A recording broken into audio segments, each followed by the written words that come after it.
Hello everyone. तो आज हम लोटो मोशन एंड मूवमेंट का लेक्चर नंबर 2 लेने जा रहे हैं। जैसा कि बच्चों ये लेक्चर नंबर 1 हो चुका है। अभी तो 6 दिन मतलब 2 दिन हो रहे होंगे इधर मैंने लेक्चर नहीं ले पाया, लेकिन आज मैं लेक्चर नंबर 2 आज काफ़ी ये चैप्टर ख़त्म हो जाएगा। इन दी लास्ट आज ये चैप्टर ख़त्म हो जाए इनफैक्ट। चलो ठीक है। तो आज समय नहीं बर्बाद करते आज, क्योंकि अभी 11th का बस ये 2 चैप्टर बचा है, फिर 12th भी स्टार्ट करना है। क्योंकि अभी आप लोग तो फिर इसके बाद केमिस्ट्री पे भी आना है ना, क्योंकि 11th तक हम हमारा क्या था, हमारा 11th तो दोनों ख़त्म करना था। 11th अब ख़त्म हो चुका है। अब इसके बाद 12th पे हम लोग पढ़ेंगे। 12th करीब करीब 1.5 महीने में 12th भी ख़त्म हो जाएगा। हाँ, पर डे लेकिन होगा क्लासेस, ठीक है। तो आज मोटिवेशन क्या है? अपने हॉस्टलों तो कभी मत बताओ कि तुम्हारी तकलीफ कितनी बड़ी है। अपनी तकलीफ तो या बता दो कि तुम्हारा हौसला कितना बड़ा है। इसका अर्थात कहने का यह मतलब होता है, तुम्हारे ऊपर जो पकड़ बना है फिजिक्स केमिस्ट्री बायो पे, तुम्हारा पकड़ होना चाहिए, ना कि उस सब्जेक्ट तुम्हारे ऊपर पकड़ बनाते तुम्हें टेंशन दे रहा हो, तुम्हें दबा रहा हो। ऐसा नहीं होना चाहिए। तुम्हें क्या करना है? तुम्हें उस सब्जेक्ट पे पकड़ बनाना है, तुम्हें उस सब्जेक्ट को मजबूती देना है, उस सब्जेक्ट को निरंतर करना है अपने अंदर, ठीक है बच्चों। इसके लिए मेहनत करो। इसके लिए ऐसे नहीं होता है बोलने से आ जाएगा कि चलो। हाँ, मैंने बहुत लोग तो देखा कि मोटिवेशन देते हैं, 5-10 मिनट बाद मोटिवेट रहता है, फिर उसके बाद नहीं मोटिवेट। क्यों? क्योंकि उन्हें वो चीज़ का फील ही नहीं होता है। 2 मिनट के लिए हर इंसान सुधर जाता है, लेकिन हमेशा के लिए सुधरना होता है। भाई ये तुम आसान जिद्दी नहीं बनने जा रहे हो, तुम एक डॉक्टर बनने जा रहे हो बच्चा। इसके लिए तुम्हें बहुत सतर्कता और बहुत सही तरीके से तैयारी करनी होगी, ना कि तुम्हें ऐसे अफवाह या जैसा भी। और जो बच्चे अभी तक नहीं आए हैं, मतलब अभी नीट में आ रहे हैं, 11th 12th कर रहे हैं, वो भी अभी से अगर ये मेरी वीडियो देख रहे हो बच्चों, तो ये जान लो कि अभी से तुम अपना बेस बनाना शुरू कर दो। क्योंकि अगर 11th 12th का बेस बना रहेगा तभी जाते नीट में आओगे। तो ही अगर तुम लोग ये सोच रहे हो कि क्या नाम है 11th 12th ना पढ़े फिर नीट में आके बढ़िया पढ़ूंगा, तो ऐसा कभी नहीं हो जाता। क्योंकि तुम्हारा उस समय हौसला टूटे जाता। यही नीट वाले बच्चों का होता है। क्योंकि वो उनका हौसला क्यों टूटता है? क्योंकि वो 11th 12th मजबूत नहीं रहता। लेकिन तुम लोग 11th 12th में हो तो ये गलती मत करो। अभी तुम लोग के ऊपर चेतावनी दी जा रही है, क्योंकि नहीं तो यही हाल तुम लोग का भी होता। जो चीज़ अभी जो 11th 12th जितना मजबूत नहीं होता, जितना कैलकुलेशन तुम्हारे पास समय है, ये बात समझो। और चलो ठीक है, अब चैप्टर स्टार्ट कर रहे हैं। हाँ चलो। हाँ, तो हम ये सारी चीज़ पढ़ा दिए थे। तो मुझे एनसीईआरटी पढ़ाना था, ये भी मैंने पढ़ा दिया था, ये नहीं पढ़ाया था। मैंने पढ़ाया क्या था? The functional and structural unit of plasma membrane is known as the sarcolemma. मैंने यही पढ़ाया था। हाँ सर, आपने यही पढ़ाया था। अब देखो, इंक्लूजन और वो साल्टोप्लाज्मा जो होता है वो किससे क्लोज होता है? साल्टोप्लाज्म किससे क्लोज होता है? जो तो मसल फाइबर किससे जो प्लाज्मा मेम्ब्रेन की लाइंड होती है, मसल प्लाज्मा मेम्ब्रेन में जो मसल फाइबर की लाइंड होती है उसे हम क्या बोलते हैं? साल्टोलेमा। क्या बोलते हैं भैया? साल्टोलेमा। क्या बोलते हैं? फिर से बोलो, साल्टोलेमा। और जो उससे ढकी हुई जाती है, ऊपर से इंक्लोज रहती है, उसे हम क्या बोलते हैं? साल्टोप्लाज्म। क्या बोलते हैं भैया? साल्टोप्लाज्म। क्या तुम्हें कुछ इस चीज़ से रिलेटेड नहीं हो रहा है कि भैया सेल साइकिल पे जब पढ़ रहे थे तो वहाँ पे हम क्या पढ़े थे भैया? क्या पढ़े थे? प्लाज्मा मेम्ब्रेन या तुम साइटोप्लाज्म पढ़े थे? अभी वही सारी चीज़ तुम यहाँ पे पढ़ोगे, बस कितना टर्म लेते? साल्टो था। मतलब यहाँ पे तुम ये जान लो कि साल्टोलेमा पढ़ोगे, साल्टोप्लाज्म पढ़ोगे, साल्टो रेटिकुलम पढ़ोगे। तो जो जो चीज़ तुम वहाँ पे प्लाज्मा के थ्रू पढ़ रहे थे, वही वही चीज़ यहाँ पे साल्टो से तो प्लाज्मोलेमा वहाँ पे था, यहाँ पे साल्टोलेमा हो जाएगा। तो ये चीज़ अलग नहीं, बस यही है कि उसमें वहाँ पे क्या था? वहाँ पे क्या था? प्लाज्मा। यहाँ पे क्या है? साल्टो। ठीक है। मसल फाइबर, ये बड़ा इंपॉर्टेंट लाइन है, इसलिए मैं अलग कलर से लेना चाहूँ। अलग कलर से ले। मसल फाइबर इरा, हाँ, muscle fibre is a syncytium as the sarcoplasm 13 many nuclei. भाई इस पे एक क्वेश्चन पूछा था एक बार। Muscle fibre is a dot dot as is the sarcoplasm 13 option क्या दिया था, साइनसिटिज्म मिनी न्यूक्लियाई, दूसरा option syncytium one nuclei, syncytium uni nuclei, uni मतलब वन, और दूसरा बोला था मिनी न्यूक्लियाई, तीसरा ऑप्शन दिया था नो न्यूक्लियाई। तो तुम्हारा ऑप्शन क्या था, तुम्हारा ऑप्शन आंसर क्या रहेगा, muscle fibre is the syncytium at the sarcoplasm. Sarcoplasm contain कितना चलता है, मेनी न्यूक्लियाई, एक न्यूक्लियाई नहीं कंटेन करता है। जो साल्टोप्लाज्म होता है वो मेनी न्यूक्लियाई कंटेन करता है। अब वहाँ पे बोला ये एनसीईआरटी खुद बोले, वहाँ पे तुमने क्या पढ़ा था, एंडो रेटिकुलम, लेकिन यहाँ पे वही चीज़ तुम क्या पढ़ रहे हो, साल्टो रेटिकुलम। ये एनसीईआरटी खुद बोल रही है, वहाँ पे जो चीज़ तुमने एनसीईआरटी में पढ़ी थी एंडो रेटिकुलम, यहीं पे वहाँ पे तो तुम यहाँ पे क्या पढ़ रहे हो, Salto reticulum of the muscle fibre. और जो ये साल्टो रेटिकुलम ये कितना स्टोर हाउस होता है भैया, ये इंपॉर्टेंट पॉइंट है। साल्टो रेटिकुलम होता है वो कैल्शियम आयन का स्टोर हाउस होता है भैया, कितना स्टोर हाउस होता है फिर से बताइए। जो हमारा मसल फाइबर, जो हमारा साल्टोप्लाज्मिक रेटिकुलम होता है वो हमारा कैल्शियम आयन का स्टोर हाउस होता है। क्या बात समझ में आया भाई, क्या बात समझ में आया, फिर से बताइए क्या बात समझ में आया, कोई बात हल्का लगा, दिमाग पे पेन हुआ, नहीं, जो चीज़ पढ़े थे बस वही चीज़ थोड़ा अब आ रहा है। Characteristic feature of the muscle fibre, अब कैरेक्टरिस्टिक मसल फाइबर का क्या है देखते हैं।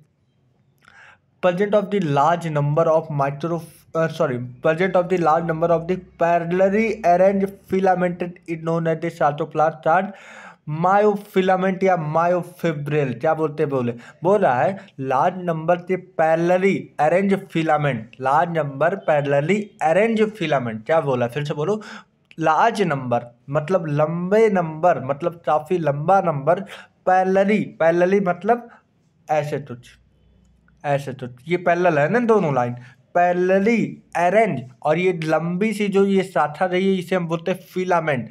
Large number of parallelly arrange filament in the किसके अंदर, साल्टोप्लाज्म। साल्टोप्लाज्म क्या था अभी पढ़े हो, मसल, भैया यही पढ़े थे ना कि जो ये ऊपर पहली लाइन में तो कि प्लाज्मा मेम्ब्रेन चार्ल्ड साल्टोलेमा, और जो साल्टोलेमा जिस चीज़ से ढका होता है उसे हम बोलते हैं साल्टोप्लाज्म। तो ये यहीं पे बोला है कि जो लंबे large number of the parallelly arrange filamented into a sarcoplasm is known as the myofilament और मायोफिब्रिल। अब देखो, myofibril has a alternate dark and light band होता है। Alternate dark and light band का मतलब ये होता है कि भैया कोई चीज़ तुम समांतर ना दिखे, समांतर ना दिखे तो मतलब देखो ये एक लाइन है, अगर मैं तुम्हें यहाँ पे रफली फिगर दिखा दूँ, अभी आज ये सब आएगा, अगर नहीं पढ़े हो उस वीडियो में तो यहाँ पे आएगा, देखो ये हो जाएगा, अब ये अल्टरनेट हो जाए, फिर ये अल्टरनेट, ये अल्टरनेट, क्या समान है, एक ऊपर है, एक ऊपर एक नीचे, फिर एक नीचे, फिर एक ऊपर, तो क्या आगे पीछे ना, और उसी आगे पीछे तो हम क्या बोलते हैं, अल्टरनेट। अब देखो क्या होता है, अब उसके बाद देखो यहाँ पे क्या होता है, देखो ए detail study of the myofibril. अभी आज हम इस मायोफाइब्रिल के बारे में बहुत ज़्यादा स्टडी करेंगे, डिटेल स्टडी करेंगे। और बोला that is a stride apparent, मतलब स्ट्राइड अपेरेंट की बात कर रहा है यहाँ पे। It due to a distribution pattern of the two component, first is actin, दूसरा हो जा मायोसिन। ये चीज अपेरेंट के हिसाब से बोला दो प्रोटीन की जरूरत होती है, एक होता है एक्टिन, फिर से बोलो भैया, एक मेरा एक्टिन होता है, दूसरा मेरा मायोसिन होता है भैया, फिर से बोलो, एक एक्टिन दूसरा मायोसिन। दी लाइट बैंड जो होता है वो क्या कंटेंट किया था, एक्टिन। अब सुनो यहाँ पे इंपॉर्टेंट आगे मैं जो पढ़ाऊंगा तो तुम्हें समझ में आ जाए, लाइट बैंड कंटेन एक्टिन, उसी तो बोलते हैं आई बैंड, उसी तो हम क्या बोलते हैं, आई बैंड। देखो ये आई, जो आई बैंड है वो थोड़ा ध्यान देना, जो ये आई बैंड, देखो यहाँ पे थोड़ी बात तुम थोड़ा ध्यान देना बच्चा। देखो बोला है लाइट बैंड क्या कंटेन करेगा, लाइट बैंड कंटेन एक्टिन। अभी मैं फिर यही बात फिगर में बताऊंगा तो सुनो, लाइट बैंड होता है वो एक्टिन कंटेन करता है, उसी तुम बोलते हैं आइसोट्रोपिक बैंड, क्या बोलते हैं, आई बैंड। फिर से बोलो, लाइट बैंड जो होता है वो 18 लेता है, 18 कंटेंट चलता है, 18 कंटेंट चलता है, उसी तो बोलते हैं आई बैंड। आई बैंड मतलब आइसोट्रोपिक बैंड। क्या बोलता है एनसीईआरटी लेती है? Isotropic band. जो लाइट बैंड होता है वो 18 तो कंटेंट चलता है, उसी तो बोलते हैं आई बैंड। आई बैंड का पूरा नाम आइसोट्रोपिक बैंड। वेरेज दूसरे की बात कर रहा है, dark band. Dark band chart A. A मतलब ए बैंड मतलब समझो, पहले सुनो। आई बैंड होता है डार्क बैंड तो ए बैंड बोलते हैं। उसका नाम एन आइसोट्रोपिक बैंड होता है, एन आइसोट्रोपिक बैंड।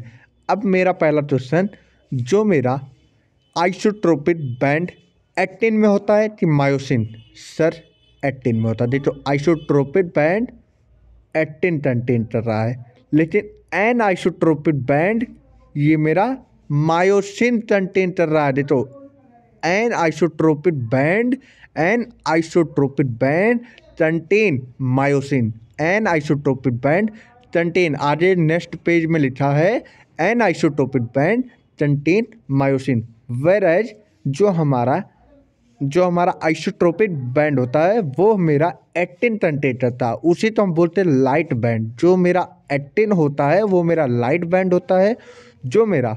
जो मेरा मायोसिन होता है उसे हम बोलते हैं डार्क बैंड। अब आगे पढ़ो एनसीईआरटी। क्या समझ में आ रही है? एनसीईआरटी की लाइनें तुम समझो। अभी मैं फिगर बताऊँगा। क्या जा ये तो फिगर में फॉल्ट हो जाए ना। हाँ ये है फिगर में थोड़ा मतलब पेज इधर उधर हो जाता। अब हाँ बोला कंटेन मायोसिन। देखो लिखा है कि नहीं? लिखा है कि नहीं भैया? देखो contain myosin. Both are the protein are arrange rod light structure. ये सारी चीज़ जब मैं पढ़ा रहा हूँ आगे मैं फिगर में समझाऊंगा तब तुम्हें और अच्छे से समझ में आए, इसलिए पढ़ो। Protein are arrange in a rod light structure. भैया जो प्रोटीन यहाँ पे किससे बात कर रहा है? प्रोटीन जो है ये किस की बात कर रहा है? एक्टिन और मायोसिन। देखो यहाँ पे एनसीईआरटी क्या लिखी है, अगर मैं तुम्हें एनसीईआरटी दिखाऊँ, ये हटो तुम भाई। हाँ चलो ठीक है, तुम हटो, अभी थोड़ी देर बाद आना। देखो लिखा क्या है, तुम यहाँ पे पढ़ो। यहाँ पे एनसीईआरटी लिख रही है ईच अल्टरनेट बॉन्ड। हाँ बोला दी डिस्ट्रीब्यूशन, लिखा है the distribution of two important protein कौन कौन सी? एक्टिन और मायोसिन। अब यही बात वहाँ पे भी लिख रहा है कि जो प्रोटीन है,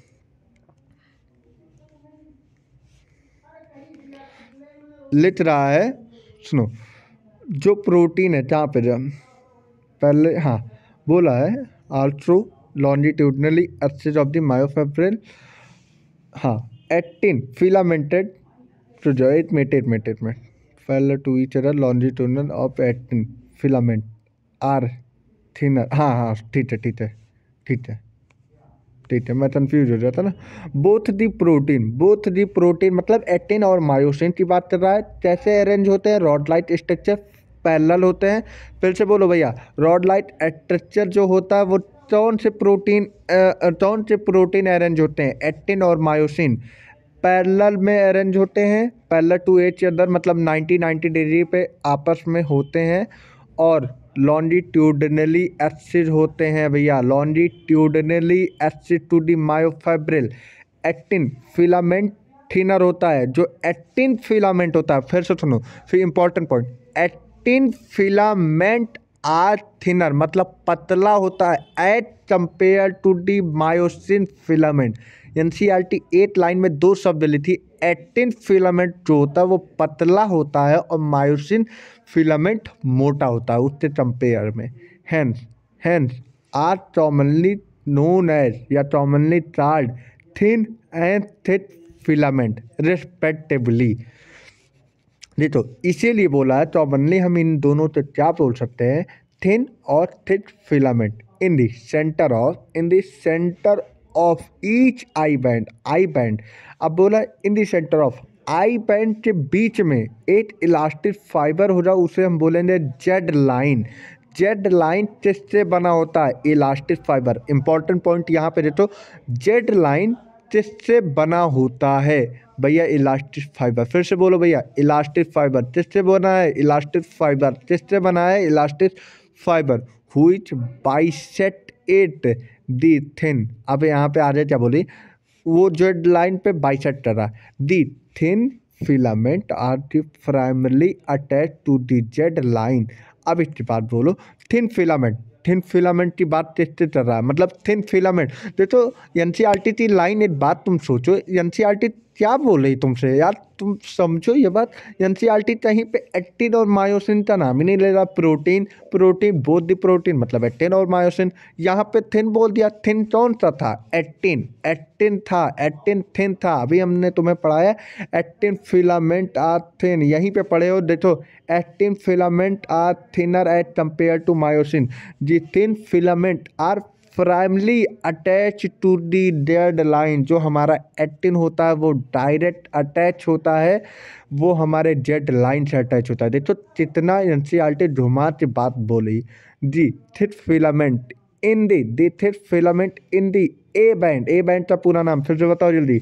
ए बैंड का पूरा नाम an isotropic band. N isotropic band also held together in the middle of this band as by a thin fibrous membrane called yam line। अब बोला है, अब सुनो यहाँ पे जो बोला है an isotropic band. N isotropic band मान लो ये होता है, अगर उसके बीच वाली लाइन जो होती है इसी तो हम बोलते हैं यम लाइन। बोला an isotropic band are also held together in the middle. Middle में मतलब बीच में of this band of the thin fibrous membrane. और ये किससे बना होता? थिन फाइब्रस मेम्ब्रेन से बना होता, उसे हम क्या बोलते हैं? M line. And the A and I मतलब एन आइसोटोपिक और आइसोटोपिक। तुम बोल सकते हो एक्टिन और मायोसिन जो बैंड होती हैं वो बैंड आर अरेंज अल्टरनेटली। ये तो आगे ही बात में बोल दिया। जो हमारा एन आइसोटोपिक और आइसोटोपिक बैंड होता है वो अल्टरनेट अरेंजमेंट होता है थ्रू आउट देयर लेंथ। और ये किसमें होता है? ब्रेथ में तो नहीं होता, चौड़ाई में भी नहीं होता, लेंथ में होता है, through out there length. The portion of the myofibril between two successive jet line is considered as functional unit contraction is called sarcomere। मैंने जब वहाँ पे ये बात बोला था, the structure and functional unit of muscles is known as the sarcomere। फिर से मेरे साथ बोलो, the structural and functional unit of muscles is known as the sarcomere। तभी तो यहाँ पे तुम साल्टो लगा रहे हो, साल्टोप्लास्ट, साल्टोलेमा, साल्टो रेटिकुलम, सारी चीज़ साल्टो में पढ़ रहे हो। तो उस मसल की स्ट्रक्चर और फंक्शनल यूनिट क्या हुई बताओ? मसल की स्ट्रक्चर और फंक्शनल यूनिट क्या हुई? कहाँ पे रे भैया? फिर से कहाँ रे? हाँ, at the functional unit of the contraction are चार साल्टोमियर। क्या जजब एनसीईआरटी लाइन बोल रही है, सीधा बोल ही नहीं रही। कोई चीज़ सीधा बोलती भी नहीं है NCERT. Eight the functional unit of the contraction मतलब भैया यहाँ पे एक्टिन और मायोसिन की बात डायरेक्ट कर रहा है, लेकिन बैंड के टर्म में बात कर रहा है, ठीक है। इन रेस्टिंग स्टेट, जब रेस्टिंग स्टेट में था तो edges of the thin filament on either side of the thin filament partially overlap the free end of the thick filament, leaving the central part of the thick filament. This central part of the thick filament no overlap by the thin filament is H zone। इसका मतलब मैं अभी वही figure में बता दूंगा, ठीक है बच्चा।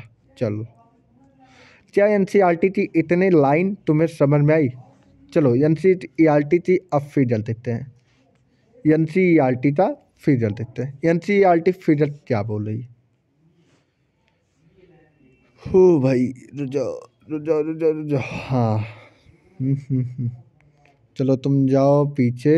नहीं, थोड़ा रुक जाओ, 1 मिनट रुक जाओ, एडजस्ट कर रहा हूँ। नहीं, ओके, और कम कर दूँ? ये बेस्ट है, हाँ बेस्ट है। चलो अब देखो, ये छोटा नहीं होता सब। देखो ये जो लाइन तो बोला है इसे हम बोलते हैं जेड लाइन। जो हमारा ये लाइन होता है उसे हम बोलते हैं जेट लाइन। क्या बोलते हैं भैया, फिर से बोलो, जेट लाइन बोलते हैं। देखो अगर इस पूरे की बात कर दिया जाए, अगर इस पूरे की बात किया जाए, इस पूरे यूनिट को क्या बोलते हैं, साल्ट्रोमीटर। क्या बोलते हैं भैया, साल्ट्रोमीटर। क्या बोलते हैं भैया, साल्ट्रोमीटर। अब देखो इसमें दो चीज़ पाया जा रहा है, एक्टिन मायोसिन। क्या बोला जा रहा है, एक्टिन मायोसिन। ठीक है, ठीक है, एक्टिन और मायोसिन। इसलिए मैं अपना फिगर पहले ले आ दे रहा हूँ। ठीक है, अब मैं अपना फिगर ले आ रहा हूँ, एक्टिन और मायोसिन। ठीक है, कहाँ जाए भाई, कहाँ जाए, कहाँ जाए, कहाँ जाए, यस बम्पर, बस सब। चलो बेस्ट बेस्ट। देखो इसका लाइन तुम क्या बोलोगे, इसे हम क्या बोलेंगे, जल्दी जल्दी बताओ, यम लाइन की आई लाइन, बताइए बताइए। मैंने इसीलिए सारा चीज़ व्यवस्था चलते रखा है।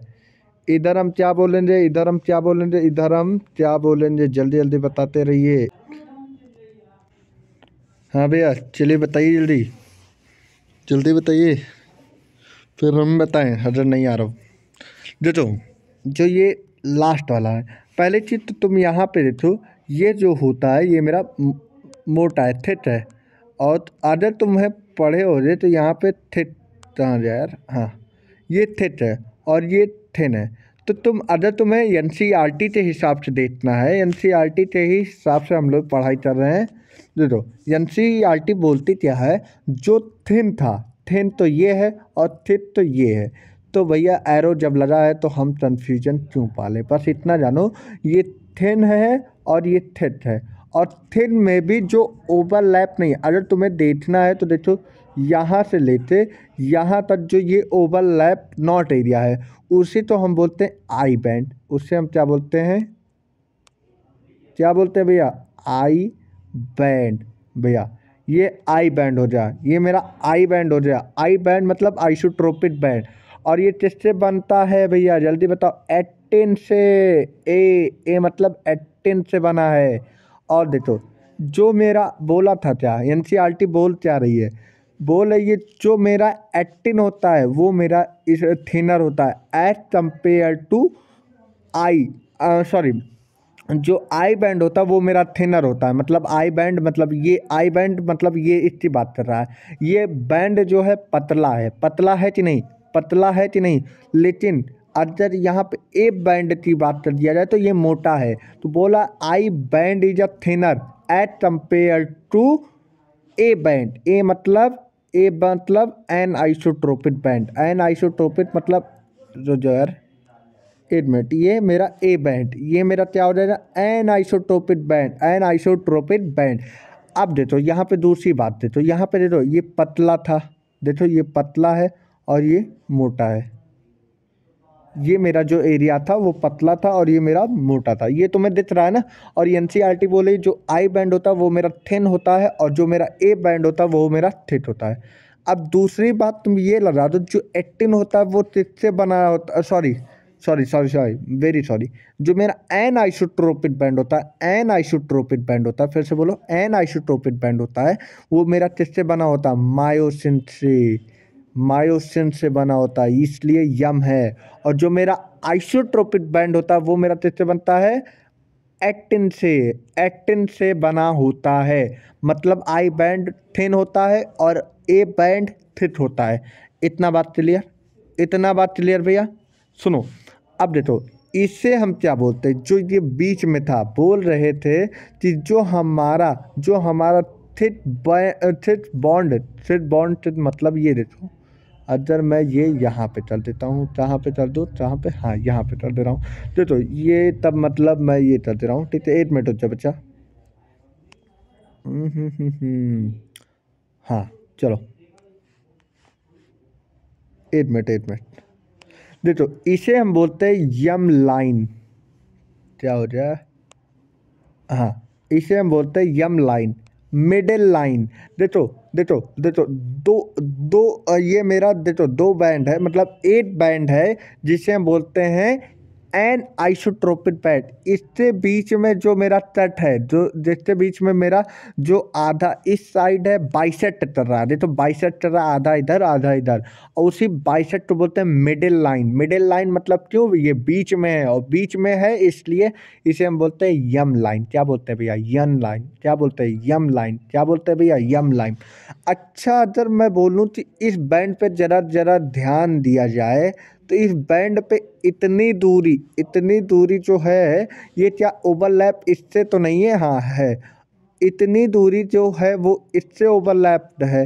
तो क्या मैं ये बोल सकता हूँ जो मेरा देखो जो मेरा नॉट ओवरलैप एरिया कहाँ हो जाएगा, फिर से बोलो, नॉट ओवरलैप एरिया इतना ही तो है। क्या मेरा इतना एरिया तो हम क्या बोल सकते हैं, यच जोन। यच जोन क्या बोल सकते हैं भैया, फिर से बोलो, फिर से बोलो जल्दी, यच जोन। क्या बोलते हैं भैया, ओहो, तो 8 मिनट, ठीक है, हटो, फिर रुक जाओ 8 मिनट, मैं फिर देखो ये सिंपल में जान जाओ, अब सिंपल की बात कर रहा हूँ। देखो ये मेरा आई बैंड हो गया, ये मेरा आई बैंड हो गया भैया, ये मेरा आई बैंड हो गया, ये मेरा ए बैंड हो गया, ये मेरा एच बैंड हो गया, और ये मेरा यम बैंड हो गया। यम बैंड मतलब मिडिल लाइन।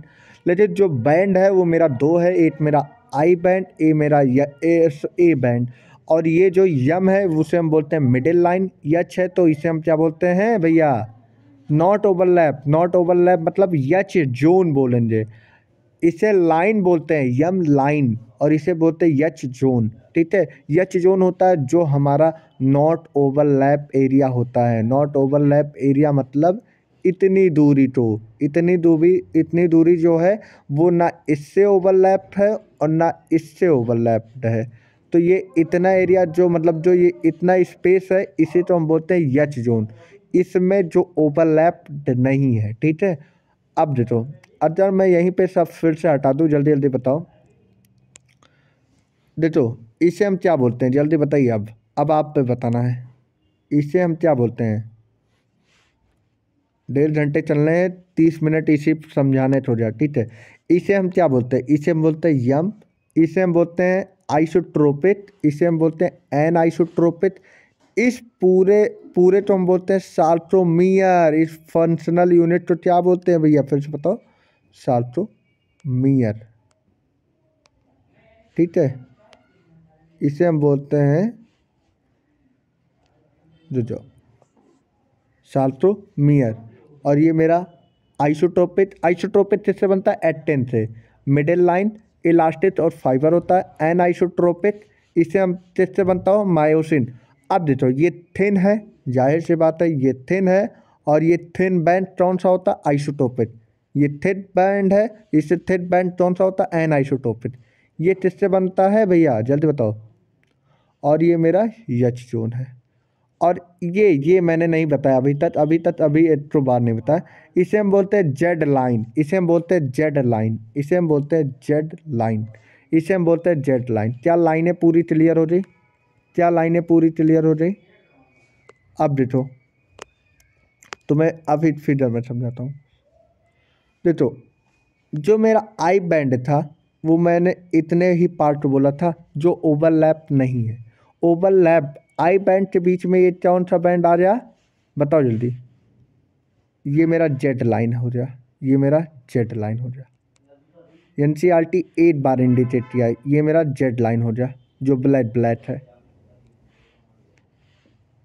ये मेरा जेड लाइन हो गया।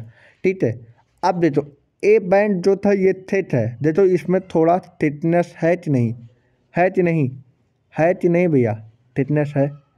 इसलिए देखो, अगर तुम देख लो, यहाँ पे देख पा रहे हो, यहाँ पे देखो, जो यार 8 मिनट, ये जो बैंड है, ये इसे हम बोलते हैं ए बैंड। और जो ये मेरा ये कलर वाला है, ये कलर वाला, इसे हम बोलते हैं आई बैंड। लेकिन तुम ये चीज़ देखो, तुम यहाँ पे एक चीज़ मैं तुम्हें देता हूँ, जो मेरा ये वाला जोन है एन आइसोटोपिक बैंड में, और ये मेरा आइसोट्रोपिक है, ये इतना कितना भार, मतलब अगर मैं बोल दूँ कि जो ये इतना पार्ट है, इतना पार्ट है, आई बैंड का इतना पार्ट वो ए बैंड के साथ ओवरलैप्ड है, लेकिन ये ले से ये इतना बैंड इतना पार्ट जो कि ओवरलैप नहीं है, जो ओवरलैप्ड नहीं है, जो ओवरलैप्ड नहीं है, इतना पार्ट जो है वो मेरा ए बैंड के साथ ओवरलैप्ड नहीं है। अगर फिर से देख लो, नहीं समझ में आया, देखो ये आई बैंड है, ये दोनों आई बैंड है। अब आई बैंड से इतनी दूर मेरा आई भी है और ए भी ओवरलैप्ड है एक दूसरे के साथ, एक दूसरे, लेकिन आई बैंड जो इतनी दूरी है, इतनी दूरी नहीं का मतलब इतनी दूरी है, जो मेरा इतनी दूरी है, ये ए बैंड के साथ ओवरलैप नहीं है। और आई बैंड कहता क्या है, जो overlap, not overlap area is known as the I band, non overlap thin area is known as the I bond. तो यहाँ पे आई बैंड कौन सा है, आई बैंड कौन सा है, non overlapped area is known as the I band. ये बात समझ में आया। और देखो एच जोन ये है, जो मेरा यहाँ पे ये वाला जोन ओवरलैप नहीं है, तो ये वाला जो ये मेरा थिक है मतलब एन आइसोटोपिक बैंड है, यहाँ पे तो हमारा एक्टिन मतलब आई बैंड ओवरलैप कर रहा है, नहीं ओवरलैप कर रहा। आई बैंड क्या, तो ये वाला ओवरलैप कर रहा है, नहीं, ये वाला तो ही नहीं ओवरलैप कर रहा है, इसलिए बोलते ये एच जोन है, एच जोन, एच जोन क्या है, एच जोन। अब चलो, अब देखो एनसीईआरटी क्या बोल रही है, क्या मैंने इतना पढ़ा दिया ना, और ये चीज़ मैंने यहाँ पे हम उसी दिन बता दिए थे। अब स्ट्रक्चर ऑफ फिलामेंट ये सारी चीज़ मैंने बता दिया, बस एनसीईआरटी बचा है। देखो ईच एक्टिन थिन होता है, फिलामेंटेड इज डी टू फिलामेंटेड एक्टिन। देखो बोला है हर एक एक्टिन थिन होता है मतलब पतला होता है, और वो किससे बना होता है, फिलामेंट। और कितने फिलामेंट होते हैं, 2 फिलामेंट। और वो किस तरह अरेंजमेंट होता है, हेलिकली का मतलब होता है भैया तो एक प्रकार, मतलब एक प्रकार का मतलब ये तो एक प्रकार भाई कहाँ हो गया बना, हाँ जो तो एक प्रकार हमारा हेलिकल तो एक प्रकार जितना डीएनए अरेंजमेंट होता है, डीएनए अरेंजमेंट होता है। तो यहाँ पे क्या बोला है जो judgment, helically bond to each other. Bond मतलब क्या होता है, बॉन्ड मतलब एक दूसरे से चिपटना, एक दूसरे से चिपटना मतलब लिपटे हुए हैं। देखो एक दूसरे से लिपटे हुए हैं कि नहीं, देखो जो ये रस्सी वाला एरिया है तुम्हें देख रहा हो रस्सी जैसा है, ये एक तरीके से लिपटे हुए हैं, ये अपने तरीके से लिपटे हुए हैं। तो जब एक दूसरे से लिपटे हैं तो मतलब ये हेलिकली अरेंजमेंट है, और एक दूसरे से बॉन्ड है, बॉन्ड मतलब लिपटे हुए हैं। तो यही एनसीईआरटी बोला है, बॉन्ड टू ईच अदर। क्या भैया समझ में आया, क्या समझ में आया, ईच। अब आगे सुनो, each filament of actin is a polymer of the monomer globular actin। ये बोला है each फिलामेंट ईच एक्टिन मतलब एक एक्टिन की बात कर रहा है, वो पॉलीमर मतलब मोनोमर का एक पॉलीमर मतलब समझो बहुत सारे पॉलीमर से बनता है, लेकिन मतलब अगर बोला जाए एक मोनोमर मिलकर बहुत सारे पॉलीमर का फॉर्मेशन करते हैं। तो जो मेरा एक्टिन होता है अगर एक की बात किया जाए तो वो मोनोमर होता है, और मोनोमर एक फिलामेंट जब बनाता है तो वो पॉलीमर बनाता है, लेकिन अगर एक की बात किया जाए तो वो मोनोमर होता है। और किस तरीके का फिगर होता है, ग्लोबुलर एक्टिन। अरे भैया यहाँ पे अगर मैं एक डोले की बात कर दूँ, यहाँ पे एक डोले की बात कर दिया जाए तो क्या ये मोनोमर, क्या ये पॉलीमर रह गया, नहीं पॉलीमर तो नहीं रह जाती, क्योंकि पॉलीमर की बात किया जाए तो हजारों चेन आ जाए, यहाँ पे एक चेन की बात हो रहा है। और ये किस तरीके से है, ग्लोबुलर ही तो है भैया, रोल तो हैं, इसलिए बोलते हैं ग्लोबुलर। क्या समझ में आया, क्या फिगर में समझ में आया भैया, बॉल लाइट स्ट्रक्चर है इसलिए बोलते हैं ग्लोबुलर, ठीक है। एक लाइन समझाना पड़ता है, इतना लाइन तो कोई नहीं समझाता भाई, ऐसा तो नहीं है, समझाते तो बोल जाइए, बस तुम्हें समझाने के लिए और फील करवा रहा हूँ। देखो two filament of another protein tropomyosin also run close to the other of the F18। F18 मतलब फिलामेंटेड ऑफ 18। अब देखो, अगर इस फिगर में तुम देखो तो यहाँ पे भैया क्या चल रहा है, ये हमारा जोलुलर स्ट्रक्चर चल रहा है, तो इस प्रकार का लिपटा हुआ इस प्रकार से चला है। लेकिन जो ये रस्सी लाइट स्ट्रक्चर होता है उसे हम बोलते हैं ट्रोपोमायोसिन। तो क्या मैं बोल सकता हूँ जो मेरा ग्लोबुलर लाइट स्ट्रक्चर चल रहा है उसी के साथ जो मेरा रस्सी लाइट स्ट्रक्चर तो बोलते हैं ट्रोपोमायोसिन। मतलब मैं बोल सकता हूँ F18 जिस तरह चल रहा है उस तरह से हमारा ट्रोपोमायोसिन भी लिपटा लिपटा लिपटा लिपटा चल रहा है। दोनों साथ साथ में वर्क कर रहे हैं। देखो लिखा क्या है, बोला है two filament of another protein. बोला है दो फिलामेंट ए अलग अलग प्रोटीन से बने हुए, एक का नाम है tropomyosin, also run close to the F18 filamented 18 throughout it length, अपने लंबाई की तरफ से बढ़ता चला। A complex protein troponin, troponin तीन तीन ऐसे चलते अरेंजमेंट हो रहा, अभी हम दिखाएंगे, अभी पढ़ा लेने दो, ठीक है। इसे हम बोलते हैं ट्रोपोनिन, ऐसे तीन तीन का अरेंजमेंट हो रहा इसलिए बोलते हैं उस प्रोटीन का नाम क्या है, ट्रोपोनिन, ठीक है।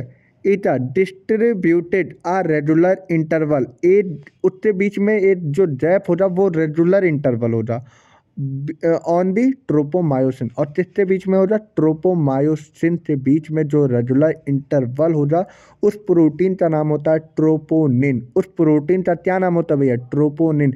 ट्रोपोमायोसिन के रेगुलर इंटरवल पे एक प्रोटीन होता है, उस प्रोटीन का नाम होता है ट्रोपोनिन। इन दी रेस्टिन स्टेज, अब रेस्टिन स्टेज की बात कर रहा है, subunit of troponin mast like active binding site for the myosin. देखो एक बात जान लो, जब 18 का पढ़ोगे तो 18 पढ़ रहे हो तो उसका बाइंडिंग साइट जस्ट अपोजिट हो जाए। मतलब ये क्या चल रहा है, 18 ना, अब 18 चल रहा है तो उसका बाइंडिंग साइट क्या हो जाए, मायोसिन। बोला है 18 binding site for the myosin, बोला, बस यहीं पे ध्यान दो।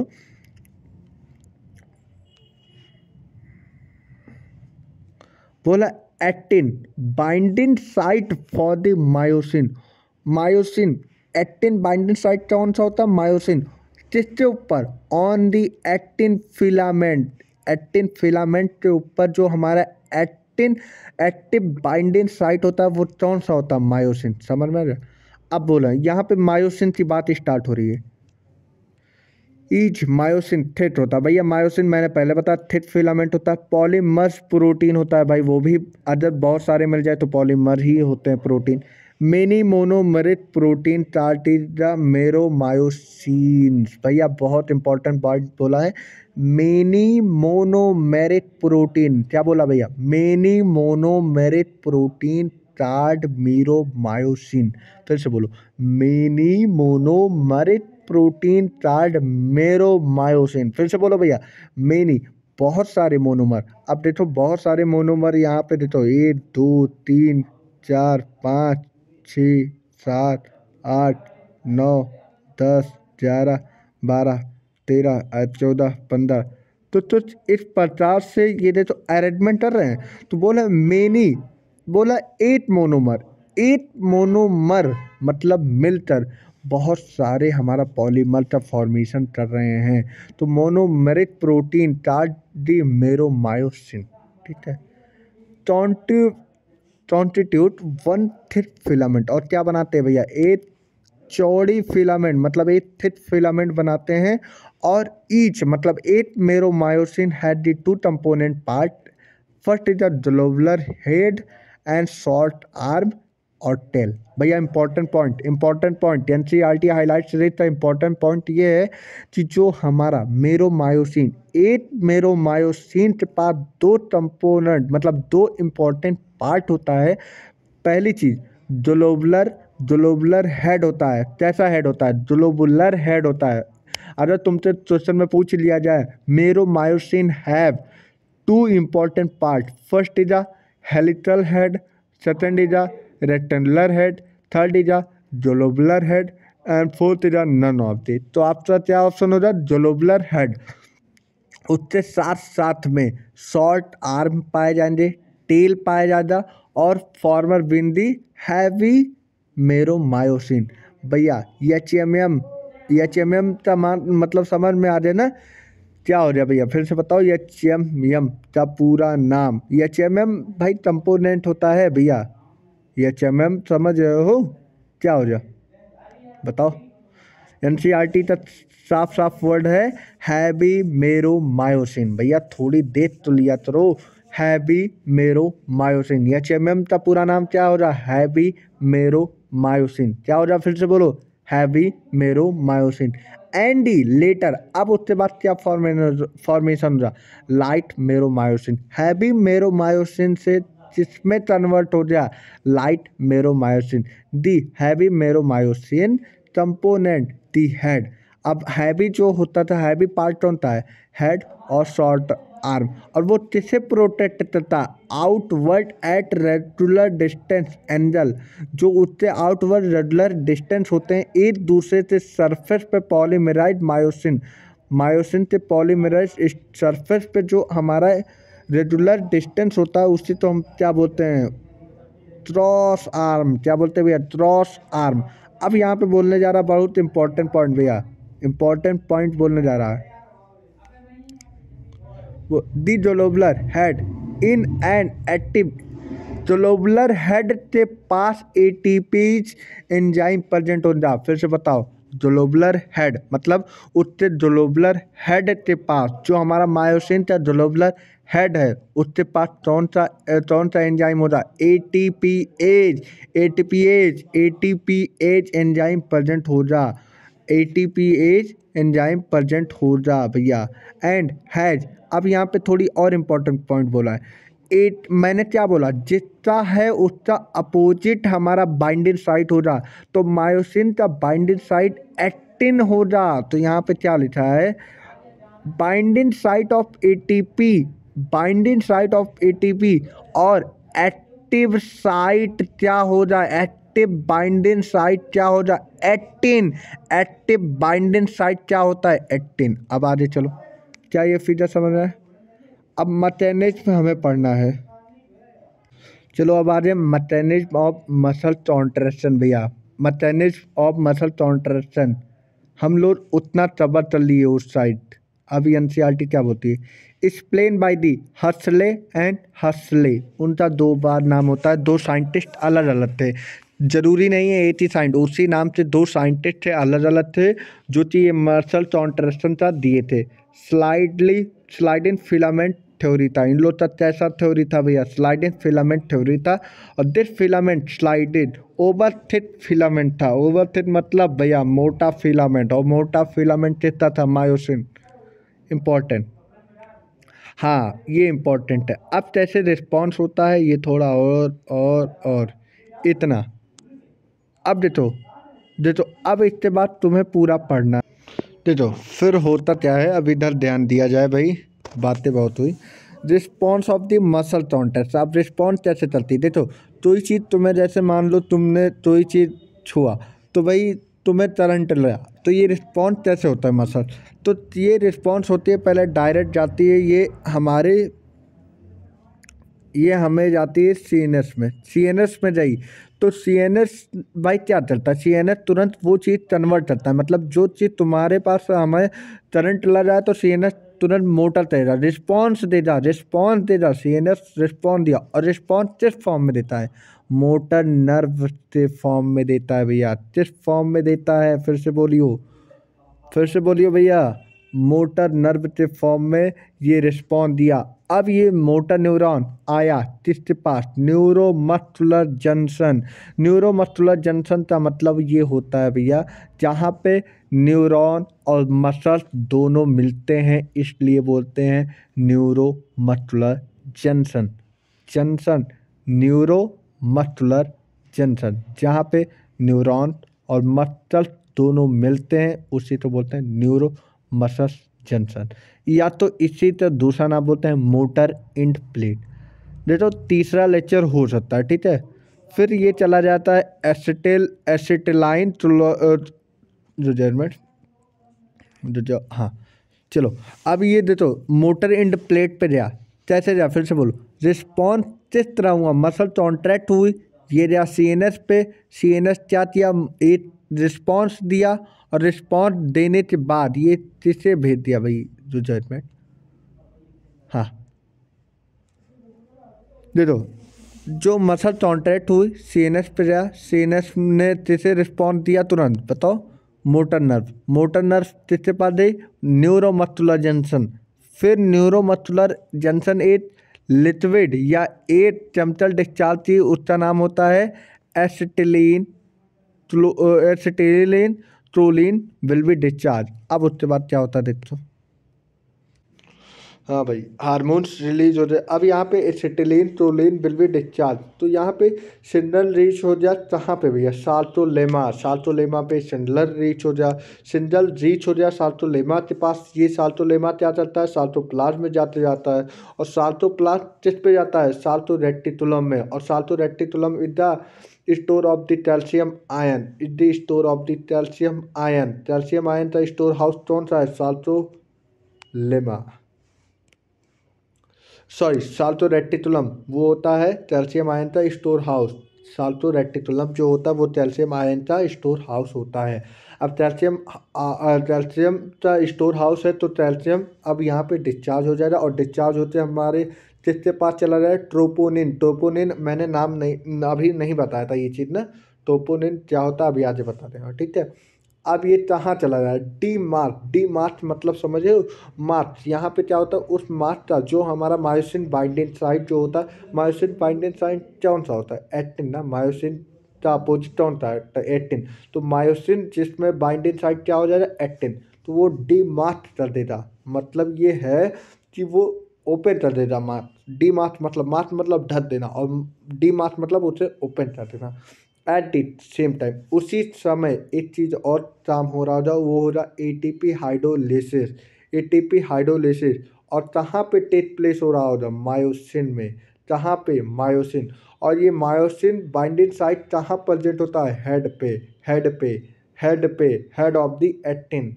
मायोसिन कहाँ प्रेजेंट होता है, हेड ऑफ द मायोसिन में प्रेजेंट होता है, और इसी वजह से मसल कॉन्ट्रैक्ट हो जाए। एक बार फिर से बोलो भैया, रिस्पॉन्स हुआ, सीएनएस पे गया, मोटर नर्व ने सिग्नल भेजा, न्यूरोमस्कुलर जंक्शन पे एसिटिलकोलिन डिस्चार्ज हुआ, सिग्नल रीच हुआ साल्टोलेमा पे, साल्टोप्लास्ट गया, साल्टो रेटिकुलम कैल्शियम डिस्चार्ज कर दिया, ट्रोपोनिन में गया, डिस्चार्ज कर दिया, मायोसिन बाइंडिंग साइट को एक्टिव कर दिया, और एक्टिव करने के बाद वहाँ पे दूसरा काम क्या हो रहा था, एटीपी हाइड्रोलिसिस हो रहा था, जहाँ पे हेड ऑफ मायोसिन और एक्टिव मायोसिन का क्रॉस ब्रिज बन जाता है, और मसल कॉन्ट्रैक्ट हो जाती है। क्या समझ में आया भाई, क्या भैया समझ में आया, फिर से बोलो। मसल कॉन्ट्रैक्ट हुआ, कहाँ पे गया, सीएनएस पे, फिर कहाँ पे गया, मोटर नर्व पे, और मोटर नर्व कहाँ भेज दिया, न्यूरोमस्कुलर जंक्शन पे, न्यूरोमस्कुलर जंक्शन कहाँ भेज दिया, एसिटिलीन ट्रोलिन डिस्चार्ज हो गया। अब उसके बाद डिस्चार्ज होते कहाँ पहुँच गया, साल्टोलेमा, साल्टोलेमा कहाँ पहुँचा दिया, साल्टोप्लास्ट पे, साल्टो रेटिकुलम में स्टोर होता है कैल्शियम आयन, वो डिस्चार्ज हो गया, ट्रोपोनिन के पास पहुँच गया, और जो मायोसिन बाइंडिंग साइट इनएक्टिव था अब वो डीमार्क कर दिया। डीमार्क मतलब एक्टिव हो गया, एक्टिव मतलब ओपन हो गया, और उसी टाइम पे एटीपी हाइड्रोलिसिस हो रहा था, कहाँ पे, हेड ऑफ द मायोसिन, और मसल कॉन्ट्रैक्ट हो रही। क्या इतनी बात समझ में आई, क्या इतनी बात समझ में आ रही, क्या इतनी बात समझ में आ रही। चलो, आज तो मैं लेक्चर एक ही घंटे का ले पाऊँगा, ठीक है, लेकिन आज इतना मालूम है, बोन पे पहुंच जाओ रे, बोन पे आज पहुंच जाऊंगा, ठीक है, ठीक है, बोन पे आज हम पहुंच जाएंगे। अब तीन फीचर है, तीन फीचर है, तो तुम्हें तीन फीचर तो पढ़ना है। देखो, एक ये फीचर है, थोड़ा टेढ़ा है, तो हम अपनी लैंग्वेज में बनाए। एक ये है, एक ये है, और एक ये। देखो, no cross bridge, cross bridge इसलिए नहीं बना यहाँ पे। देखो, अगर देखा जाए तो इसमें जो था, यहाँ पे मेरा मिडिल लाइन है, यहाँ पे मेरा बैंड है, ये मेरा बैंड है, ठीक है। ये हमारा क्या हो जाएगा, ये हमारा क्या हो जाएगा भैया, मायोसिन। मायोसिन हेड पे होता है ना, हेड कहाँ है मायोसिन का, मायोसिन का हेड भैया कहाँ है, वो यहाँ पे है। तो ये हमारा क्या हो जाएगा, मिडिल लाइन, ये हो जाएगा मिडिल लाइन। अब देखो यहाँ पे अभी क्रॉस नहीं बना क्योंकि यहाँ पे सब कॉन्ट्रैक्ट ही नहीं हुआ है, मतलब सब रिलैक्स है। रिलैक्स मतलब समझ रहे हो, सब अपनी अवस्था में है, कोई क्रॉस बेस नहीं बना। अब यहाँ पे देखो ये अपनी तरफ कॉन्ट्रैक्ट होना शुरू हुए, देखो देखो ये कॉन्ट्रैक्ट इधर हुआ, ये कॉन्ट्रैक्ट इधर हुआ, और जब कोई कॉन्ट्रैक्ट हुआ तो यहाँ पे कुछ ना कुछ देखो जैसे डीएनए सिकुड़ गया है, और वही चीज़ यहाँ पे हुआ, ये इधर से कॉन्ट्रैक्ट हुआ, ये इधर से कॉन्ट्रैक्ट हुआ। तो क्या जो ये यम लाइन हुआ जो, अच्छा ये बताओ, अगर देखा जाए तो पहले ये एरिया मेरा इतना था जब तक कॉन्ट्रैक्ट नहीं हुआ, और जब फिर कॉन्ट्रैक्ट हो जाए तो एरिया कम हो जाए कि नहीं, एरिया कम हो जाए कि नहीं। अब यहाँ पे पार्शियली क्रॉस ब्रिज बनना शुरू हो गया है, और पार्शियली क्रॉस ब्रिज अभी तक तो मेरा ये कुछ ऐसे था, अब लेकिन कुछ ऐसे हो जाएगा, मेरा आपस में अटैच होना चाहिए, और अटैच हो जाएगा तो यहाँ पे एक क्रॉस ब्रिज बन जाएगा। क्रॉस ब्रिज बन गया है कि नहीं देखो। अब उसके बाद और ज़्यादा कॉन्ट्रैक्ट हुआ, और ज़्यादा कॉन्ट्रैक्ट हुआ तो यहाँ पे देखो तो एक प्रकार हो जाए, साइज और कम हो रही, और साइज और कम हो रही तो ये थिन फिलामेंट हो गया, थिन फिलामेंट। और ये जो ये ग्लोबुलर पार्ट होता है ये थिक होता है, जानते ही हो, थिन और थिक हो गया। अब इन्हीं थिन और थिक की बात देखो, थिन फिलामेंट और थिक फिलामेंट क्या हो जाए भाई, भाई साहब ये तो अलग ही होता है। थिन और थिक, और देखो यहाँ पे जो यम लाइन के बीच में है उसे हम बोलते हैं आई बैंड। भाई ये बैंड आई बैंड हो गया, इसके बीच में जो नॉट ओवरलैप होता है उसे हम बोलते हैं एच बैंड।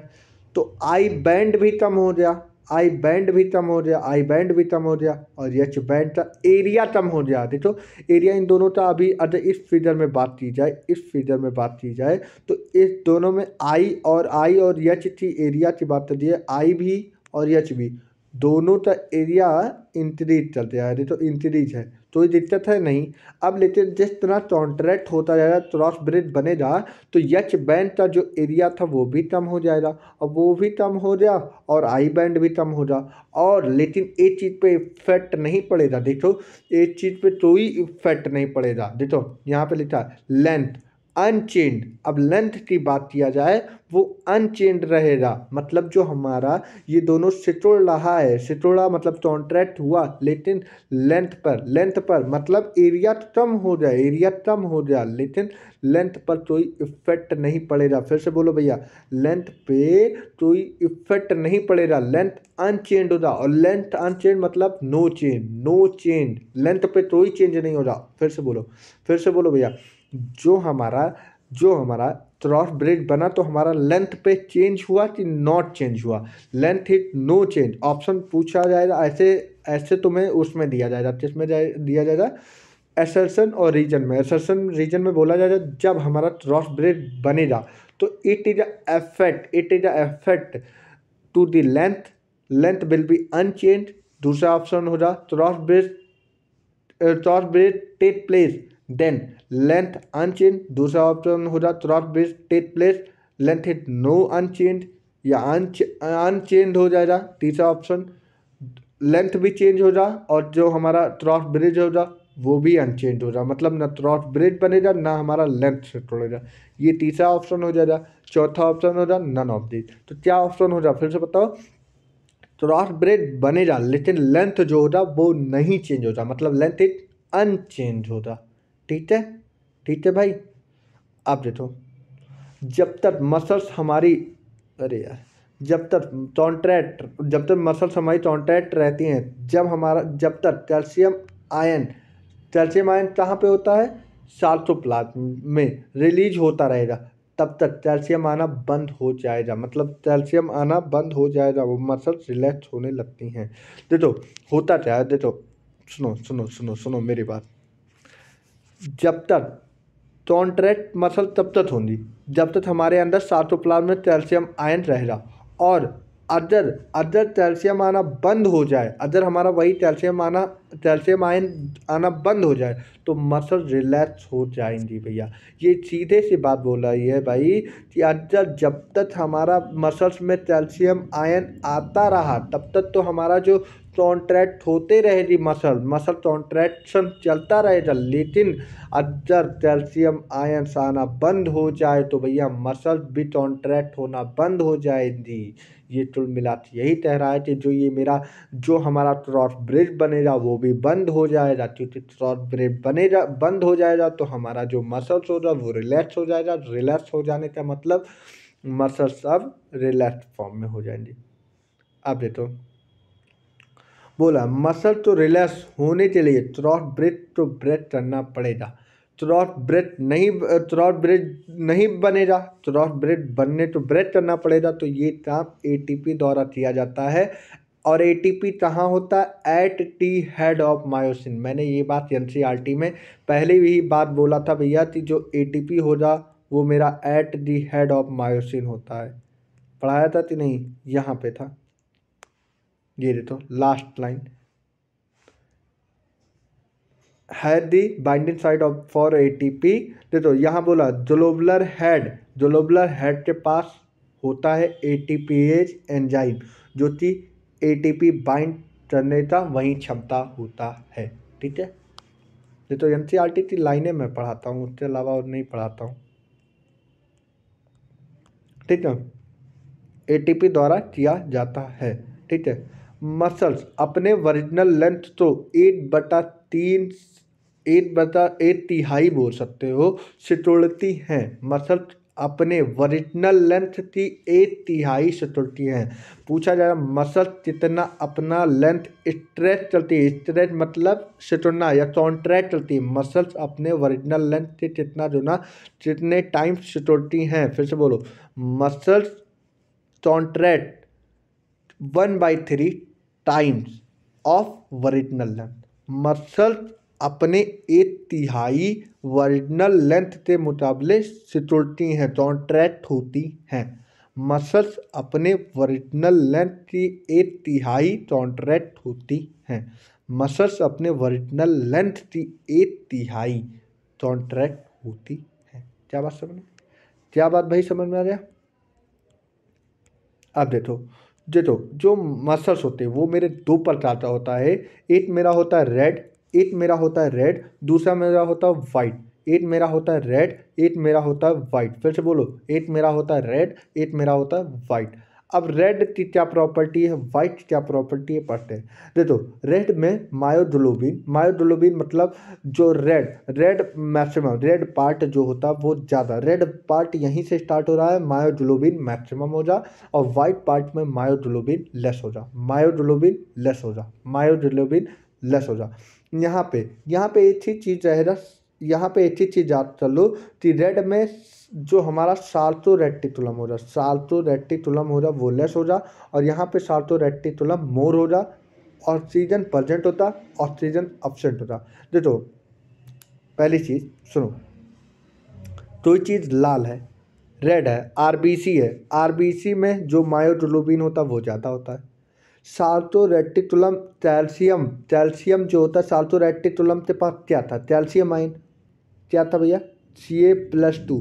और Ca+2 कहाँ पे होता है ये बताओ? हमारे हड्डियों में आता है, ज़्यादा होता है कि मसल्स? हड्डियों में।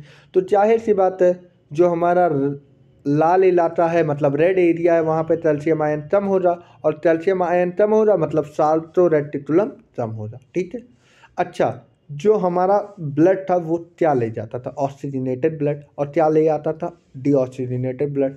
क्या ऑक्सीजन प्रेजेंट हो रहा? हाँ जाहिर सी बात है, तब उसमें ऑक्सीजन तो प्रेजेंट ही हो रहा। क्या इतना समझ आ रहा?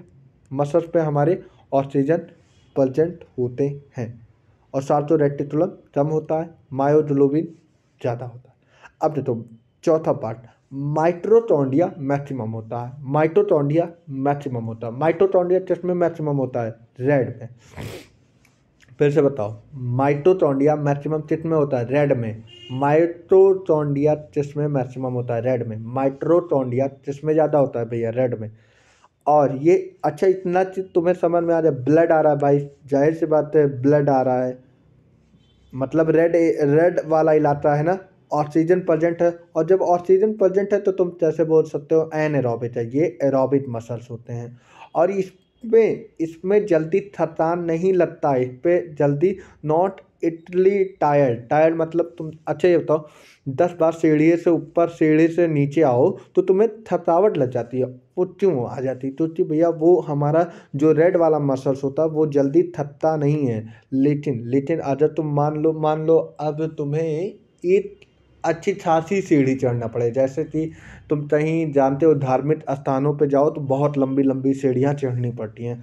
वहाँ पे क्या होता है, हमारा जो वाइट मसल्स होता है वो बहुत जल्दी थक जाता है क्योंकि मायोग्लोबिन कम होता है। और दूसरी चीज़ ऑक्सीजन अब्सेंट होता है तो उसमें क्या हमारा फॉर्मेशन हो जाता है, मैंने ये चीज़ बताया था रेस्पायरेशन में। जब ऑक्सीजन अब्सेंट हो जाता है तो हमारा लैक्टिक एसिड का फॉर्मेशन होता है, और लैक्टिक एसिड जो होता है तो जो हाँ मैंने सही बोला ना, हाँ लैक्टिक एसिड का फॉर्मेशन होता है।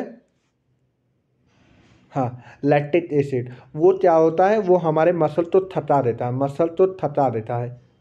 तुम्हें एनसीईआरटी में दिखाएगा, एनसीईआरटी में दिखा होगा यहीं कहीं लैक्टिक एसिड फॉर्मेशन। देखो लिखा मसल कंटेन करता है red colour oxygen storing pigment is known as the myoglobin. Myoglobin के पास हाई हाई होता है किसमें, रेड में। रेड में रेड कलर जो हमारा रेड मसल्स है वो हमारा होता है, उसमें जो मायोग्लोबिन की मात्रा होती है वो ज़्यादा होती है। Some of the muscle which give a reddish appearance और such muscles are known as the red fibre. और जो हमारा रेडिश अपीयरेंस वाला स्ट्रक्चर होता है या रेडिश अपीयरेंस कलर होता है उसे हम बोलते हैं red fibre. The muscles also contain plenty of mitochondria, मतलब बहुत कम माइटोकॉन्ड्रिया एब्जॉर्ब करते हैं, which can utilise the large number of oxygen stored large amount of oxygen stored in the them of the ATP production. These muscle therefore are also can be aerobic muscle, भाई oxygen present है जाहिर सी बात है aerobic muscles होता। On the other hand अब दूसरी बात करा, muscle possess very less quantity of myoglobin, यहाँ पे very less quantity of myoglobin present होता। There for appear pale whitish मतलब अप्रॉक्स वाइट मान देते हैं। There are the white fibre present होता है। Number of the mitochondria are few मतलब बहुत कम होते हैं। और अमाउंट ऑफ द साइटोप्लाज्मिड वहाँ पे कम थे साइटोप्लाज्मिड, यहाँ पे साइटोप्लाज्मिड ज़्यादा है। They depend on the anaerobic process of the energy, और ये किस पे डिपेंड करता है, एनएरोबिक प्रोसेस पे डिपेंड करता है। ठीक है, दूसरी चीज़ यहाँ पे तुम पढ़ो repeated activation of the muscle can lead the accumulation of the lactic acid due to a anaerobic breakdown of the glycogen toxin fatigue। अब देखो यहाँ पे बोल क्या रहा है, यहाँ पे बोल है जो हमारा वाइट मसल्स होता है वो लैक्टिक एसिड फॉर्मेशन कर लेता है। क्यों कर लेता है, क्योंकि उसमें ऑक्सीजन प्रेजेंट नहीं होता, और ऑक्सीजन नहीं प्रेजेंट हो जाने की वजह से जो हमारा दर्द फटीग महसूस होता है, फटीगनेस मतलब दर्द।